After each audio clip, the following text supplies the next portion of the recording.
देखिए, आज हम बात करेंगे एथेनॉल की, जिसको हम सामान्य भाषा में इथाइल अल्कोहल भी बोल देते हैं।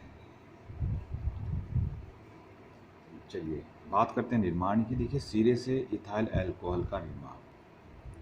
देखिए, गन्ने के रस से शक्कर निकलने के बाद शेष मात्र द्रव को शीरा कहते हैं।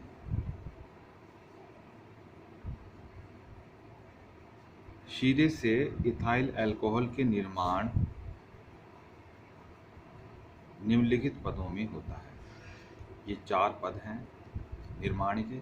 शीरे को तनु विलयन में बदलना, शीरे का किण्वन, आसवन और परिशोधन।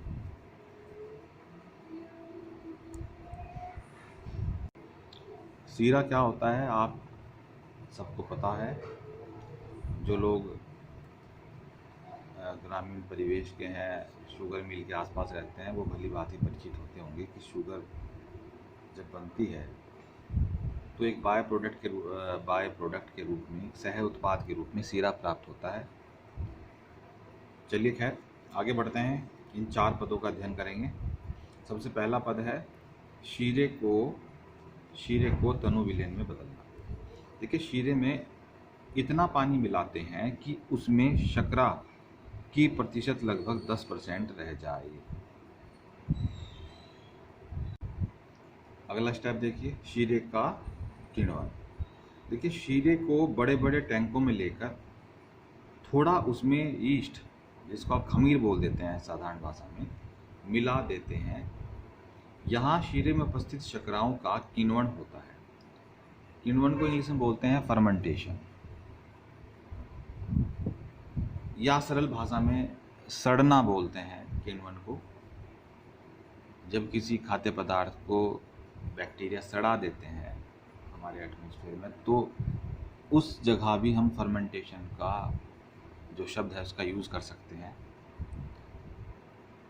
ठीक है, लेकिन यहाँ हमने जो फर्मेंटेशन इस्तेमाल किया है, ये खास बैक्टीरिया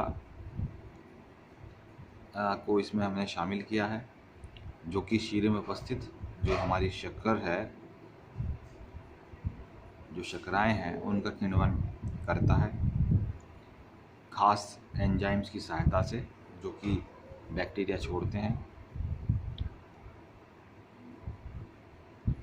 अब ईस्ट अपने आप में बैक्टीरिया न होके एक कवक है, और कवक जब जो है शुगर के साथ मिलाया जाता है तो एंजाइम उत्पन्न करता है, और उस एंजाइम की सहायता से जो हमारी शर्कराएँ हैं उनका किण्वन होता है। चलिए समझेंगे। देखिए, ये हमारे पास C12H2211, ये आपकी सुक्रोज़ है। सुक्रोज़ देखिए, इसको सरल भाषा में हम लोग चीनी के रूप में पढ़ते हैं। सुक्रोज़ है जो कि शीरे के अंदर उपस्थित है। 2 से 3 दिन के लिए 25 से 30 डिग्री सेल्सियस तापमान। इन्वर्टेज एंजाइम, ये हमें ईस्ट से प्राप्त होता है, यानी खमीर से प्राप्त होता है। जब आप जस्ट इस जो हमारे पास तनु विलयन है शीरे का, उसमें आप खमीर डाल देते हैं, 2 से 3 दिन के लिए छोड़ देते हैं 25 से 30 डिग्री सेल्सियस तापमान पे, तो इन्वर्टेज एंजाइम जो कि खमीर द्वारा उत्पन्न होता है, वो सुक्रोज़ को ग्लूकोज और फ्रक्टोज में बदल देता है। दोनों का फार्मूला एक होता है। ग्लूकोज के अंदर जो एल्डिहाइड समूह होता है, फ्रुक्टोज के अंदर कीटोनिक समूह होता है। अब देखिए, जो हमारे पास ग्लूकोज और फ्रक्टोज है, ये भी 2 से 3 दिन में 25 से 30 डिग्री सेल्सियस तापमान पे जाइमेज एंजाइम की उपस्थिति में एथनॉल में कन्वर्ट हो जाता है, या इसको इथाइल अल्कोहल भी बोलते हैं। साथ में CO2 गैस उत्पन्न होती है। अब देखिए, जो हमारे पास किण्वित द्रव प्राप्त हुआ है जिसके अंदर एथनॉल है, उसको हम क्या कहते हैं? वॉश कहते हैं। चलिए आगे चलेंगे। देखिए, तीसरा स्टेप है हमारे पास आसवन। देखिए, वॉश में 6 से 10% तक इथाइल अल्कोहल होता है। जल व अन्य अशुद्धियाँ भी होती हैं। वाष्प का आसवन विशेष प्रकार के संयंत्र में किया जाता है, जिसे कॉफ़ी स्टील कहते हैं। यहाँ आसवन के पश्चात लगभग 90% इथाइल अल्कोहल प्राप्त होता है, या एथेनॉल प्राप्त होता है। चलिए 4th स्टेप देखेंगे, परिशोधन। देखिए वाष्प के आसवन से प्राप्त आसुत में लगभग 90% इथाइल अल्कोहल, जल व शेष अशुद्धियाँ होती हैं। प्राप्त आसुत का शोधन प्रभाजी आसवन से करते हैं और शोधन से 93 से 95% इथाइल अल्कोहल W/W यानी कि वेट बाय वेट, इसको हमने यहाँ भार में भार को देखते हैं, इसका मतलब होता है। और V/V हो या V/V भी बोल सकते हैं, इसका मतलब है वॉल्यूम के अंदर वॉल्यूम देखा जाता है जब। लेकिन यहाँ पे क्या देखा जा रहा है, वेट बाय वेट यानी कि वेट के अंदर वेट। इसका मतलब ये है कि हमारे पास अगर 100 ग्राम जो है वॉश है, ठीक है, तो उसमें जो है मैं वॉश नहीं बोलूँगा, यदि मेरे पास जो है आसुत जो प्राप्त हुआ है प्रभाजी आसवन से, अगर मेरे पास 100 ग्राम है तो उसमें 95 ग्राम जो है इथाइल अल्कोहल है, ठीक है। चलिए, इथाइल अल्कोहल प्राप्त होता है जिसे परिशोधित स्पिरिट कहते हैं। तो यहाँ तक उम्मीद करता हूँ आप लोगों को अच्छी भली बात समझ में आ गया होगा। आगे चलेंगे। अब देखिए अक्सर बोर्ड में जो है यही पूछ लिया जाता है कि परिशोधित स्पिरिट क्या है, तो आपको यहाँ तक बना के छोड़ देना, यहाँ तक लिखकर छोड़ देना। चलिए आगे बढ़ते हैं। देखिए स्टार्च से भी आप जो है इथाइल अल्कोहल का निर्माण कर सकते हैं। स्टार्च से इथाइल अल्कोहल का निर्माण निम्नलिखित पदों में किया जाता है। इसके 5 पद हैं: मैश बनाना, माल्ट बनाना। इसको दोबारा देखिए, आपकी स्क्रीन पे आपको दिखाई नहीं दे रहा होगा। स्टार्च से इथाइल अल्कोहल का निर्माण। स्टार्च जैसे आलू से प्राप्त होता है, गेहूं से प्राप्त होता है, चावल से प्राप्त होता है, ठीक है। स्टार्च से इथाइल अल्कोहल का निर्माण निम्नलिखित पदों में किया जाता है: मैश बनाना, माल्ट बनाना, जल अपघटन, एल्कोहलिक किण्वन, 5वां आसवन और 6ठा परिशोधन। ये 6 पद हैं। चलिए सबसे पहले बात करेंगे मैश बनाना। देखिए स्टार्च युक्त टुकड़ों को छोटे छोटे टुकड़ों में काटकर उच्च दाब व ताप पर भाप में गर्म करते हैं। इस प्रकार स्टार्च का पेस्ट बन जाता है। इस पेस्ट को मैश कहते हैं। आप मान लीजिए आपके पास आलू है, ठीक है, आलू को आपने उच्च ताप पे और उच्च दाब पे, ठीक है, गर्म कर लिया, जैसे भाप से हमने लिखा हुआ है, ठीक है, तो उसका पेस्ट बन जाएगा, ठीक है। इस पेस्ट को हम मैश बोलते हैं। कैसे आम भाषा में बोल देते हैं भाई इन आलू को मैश कर लो, मान लिया आपको आलू की टिक्की बनानी है तो आलू को मैश कर लेते हैं, उसको मिला लेते हैं विभिन्न प्रकार के मसालों के साथ, ठीक है, इसको बोलते हैं मैश बनाना। आगे चलेंगे। देखिए जौ को जल में भिगोकर एक अंधेरे कमरे में, ये सेकंड स्टेप हमारा। सेकंड स्टेप क्या था, माल्ट बनाना, ठीक है। सेकंड स्टेप था हमारा माल्ट बनाना। देखिए जौ को जल में भिगोकर एक अंधेरे कमरे में 15 से 17 डिग्री सेल्सियस ताप पर नम वातावरण में अंकुरित होने देते हैं। अंकुरित जौ को माल्ट कहते हैं। ये वही अंकुरित जौ हैं, जैसे नवरात्रि के व्रत होते हैं उसमें आपने देखा होगा कि जो है जो हिंदू फैमिलीज़ हैं वो अंकुरित करते हैं जौ को, जिनको नोरते बोलते हैं, ठीक है। चलिए आगे बढ़ेंगे। अंकुरित जौ को माल्ट कहते हैं। माल्ट में डाइस्टेज एंजाइम होता है। माल्ट को पीसकर उसका जल में निष्कर्ष प्राप्त कर लेते हैं, ठीक है। यानी कि आपने जो अंकुरित जौ को आपने पीस लिया, ठीक है जी। अब क्या करना है, उसमें पानी मिला के उसको छान लेते हैं। तो जो आपके पास छनने के बाद जो लिक्विड प्राप्त होगा उसको निष्कर्ष कह देंगे कि भाई जल में निष्कर्ष प्राप्त कर लेते हैं। उसके अंदर जो है डाइस्टेज एंजाइम आ जाता है। आगे चलिएगा। जल अपघटन। देखिए मैश और माल्ट जो आपने निष्कर्ष प्राप्त किया, इनको मिला देते हैं। को मिलाकर 50 से 60 डिग्री सेल्सियस पर 1 घंटे तक गर्म करते हैं। अब देखिए क्या होगा। ये स्टार्च है हमारे पास, C6H10O5 का होल है, ये स्टार्च का फॉर्मूला है। इसके 2 अणु हमने लिए। एन अणु जो है हमारे पास जल के हैं। डाइस्टेज एंजाइम 50 से 60 डिग्री सेल्सियस तापमान। रिएक्शन से क्या प्राप्त होगा? माल्टोज। नंबर ऑफ एन अणु माल्टोज के प्राप्त हो जाएंगे। ठीक है, इसके बाद देखिए,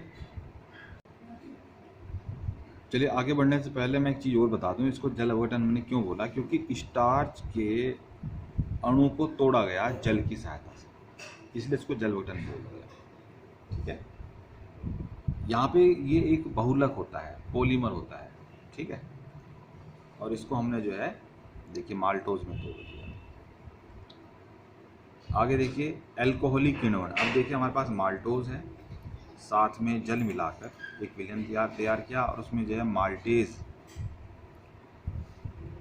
एंजाइम की सहायता से 2 से 3 दिन और 25 से 30 डिग्री सेल्सियस तापमान पर रिएक्शन कराते हैं। और ये माल्टेज एंजाइम आपको खमीर यानी कि ईस्ट से प्राप्त होता है।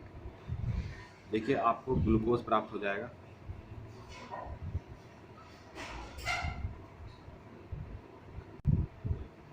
ये देखिए आपको 2 अणु ग्लूकोज के प्राप्त हो जाते हैं।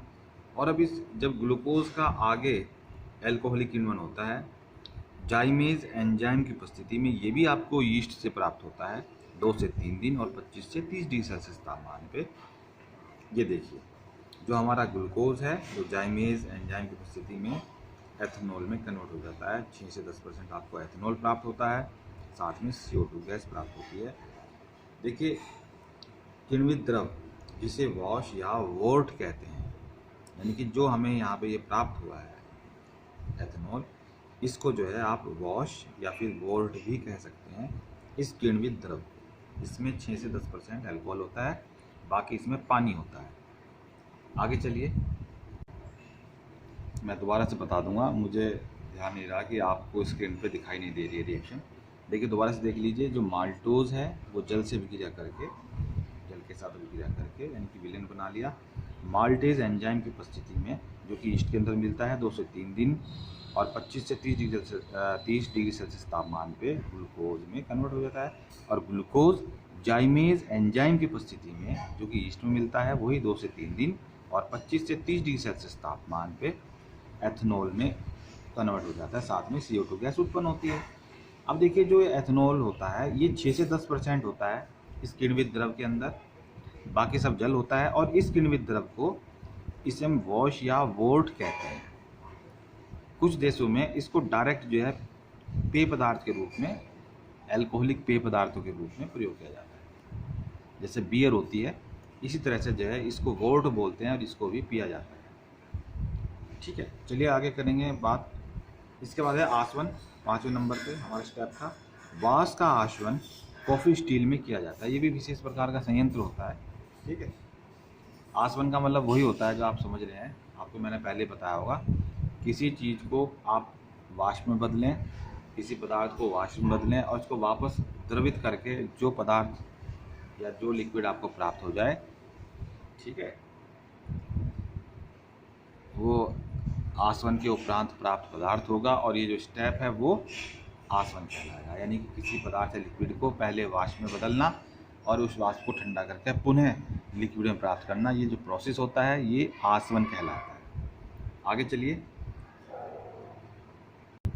इसके बाद आता है परिशोधन। देखिए आसवन से प्राप्त आसुत का सांद्रण,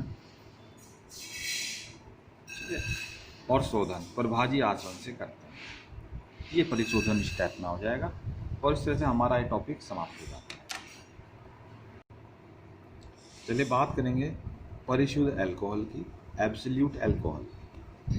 ठीक है, निर्जल इथाइल अल्कोहल को परिशुद्ध अल्कोहल कहते हैं। परिशुद्ध अल्कोहल का निर्माण परिशोधित स्पिरिट से किया जाता है। परिशोधित स्पिरिट में 95.6 से 6% तक, 95.6% तक इथाइल अल्कोहल व 4.4% जल होता है। अब देखिए परिशोधित स्पिरिट को पहले कैल्शियम ऑक्साइड व फिर कैल्शियम पर आश्रित करते हैं, जिससे परिशुद्ध अल्कोहल बनता है। यानी कि इसको मैं थोड़ा सरल भाषा में बता देता हूँ।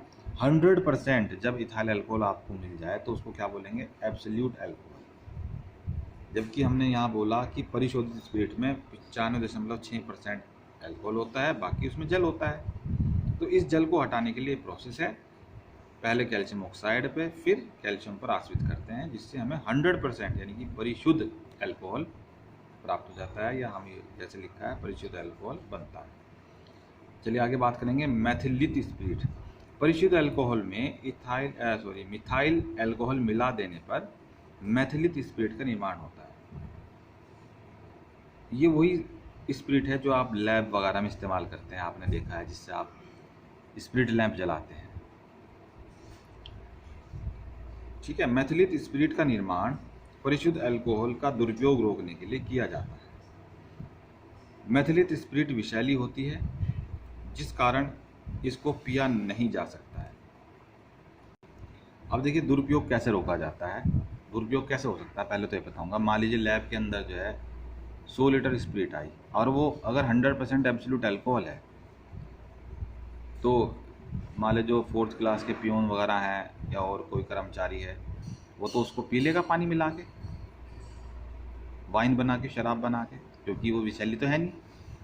भाई जो बाज़ार से अल्कोहल लोग खरीद रहे हैं, वाइन खरीद रहे हैं, उसमें क्या होता है, 46% जो है इथाइल अल्कोहल होता है, बाकी पानी होता है। तो अब गवर्नमेंट ने क्या किया कि उसका दुरुपयोग ना हो, इसलिए उसके अंदर मिथाइल अल्कोहल मिला दिया। मिथाइल अल्कोहल अगर मिली हुई स्पिरिट पी ले कोई, तो पहले तो अंधा होगा, फिर गूंगा होगा, बहरा होगा, और फिर अंत में उसकी मृत्यु हो जाएगी, तड़प तड़प के मरेगा वो। ठीक है, कुछ लोग मैं देखा आजकल सैनिटाइज़र के रूप में जो है स्पिरिट का इस्तेमाल कर रहे हैं। ऐसा नहीं करना चाहिए, क्योंकि स्पिरिट के अंदर जो मिथाइल अल्कोहल है वो आपके हाथों पे टच हो गया है, आप उसे खाएंगे पिएंगे तो उसका दुष्प्रभाव आपके ऊपर पड़ सकता है। चलिए बात करेंगे पावर अल्कोहल की। परिशुद्ध alcohol plus benzene plus petrol, इन तीनों का मिश्रण जो है पावर अल्कोहल कहलाता है। देखिए पावर अल्कोहल का उपयोग मोटर ईंधन के रूप में होता है। जैसे ब्राज़ील देश के अंदर जो है 100% पावर अल्कोहल का यूज़ होता है, वहाँ पे लोग पेट्रोल से गाड़ियाँ नहीं चलाते। तो पावर अल्कोहल कैसे बनता है, परिशोधित अल्कोहल, बेंजीन और पेट्रोल। चलिए आज के लिए इतना ही।